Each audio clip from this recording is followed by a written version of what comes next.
টেকনাফের শাহপুরের দ্বীপ উপকূলে রোহিঙ্গাবাহী নৌকাডুবির ঘটনা ঘটেছে। 18 জনকে জীবিত উদ্ধার করা হলেও এখনও নিখোঁজ 13 জন।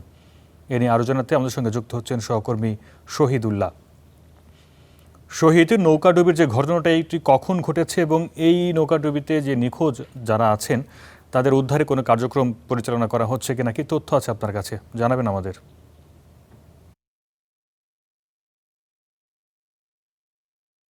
সকালে যে একটি নৌকাতে করে প্রায় 31 জন রোহিঙ্গা বাংলাদেশে প্রবেশের সময় শাহপুর যে এলাকাতে রয়েছে সেখানে ঢেউয়ের ধাক্কায় নৌকাটি ডুবে যায়। পরবর্তীতে যারা স্থানীয়রা দেখার সাথে সাথে স্থানীয় যারা জেলা রয়েছেন তাদেরকে উদ্ধার তৎপরতা চালিয়েছে।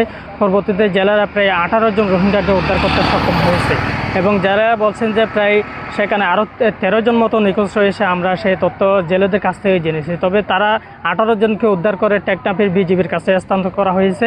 আমরা ইউপি চেয়ারম্যানের সাথে কথা বলছিলাম, চেয়ারম্যান বলছেন যে তাদের সকাল 8টার দিকে তারা বাংলাদেশে অনুপ্রবেশের সময় নৌকাটি ডুবে যায়। পরবর্তীতে স্থানীয় জেলেরা তাদেরকে উদ্ধার করে বিজিবির কাছে স্থানান্তর করা হয়েছে। তবে আমরা জেলেদের পক্ষ থেকে যে তথ্য পেয়েছি, তারা বাংলাদেশে ক্যাম্প থেকে মিয়ানমারে যুদ্ধ করতে গেছিলেন, পরবর্তীতে তারা বাংলাদেশে আবারও ঢুকে পড়ছেন, সেই তথ্য কিন্তু আমরা পেয়েছি। তবে বিজিবির পক্ষ থেকে এখনও পর্যন্ত সুস্পষ্ট বক্তব্য পায়নি। তবে বিজিবি তাদের বিরুদ্ধে কী ব্যবস্থা নিচ্ছেন এবং তারা নতুন রোহিঙ্গা বাংলাদেশে ঢুকছেন কিনা সেই বিষয়ে তাদেরকে কী ব্যবস্থা নেবেন, তাদেরকে কি ফেরত পাঠাবেন নাকি পুরাতন রোহিঙ্গা তাদেরকে ক্যাম্পে পাঠাবেন, সেই বিষয়ে এখনও পর্যন্ত আমরা সুস্পষ্ট বক্তব্য পাইনি। তবে বিজিবির পক্ষ থেকে তাদেরকে জিজ্ঞাসাবাদ করা হচ্ছে এবং যাচাই বাছাই করা হচ্ছে তারা কী কারণে বাংলাদেশে ঢুকে পড়েছে। এই ছিল আমার কাছে টেকনাফ থেকে সব শেষ। ধন্যবাদ শহীদুল্লাহ।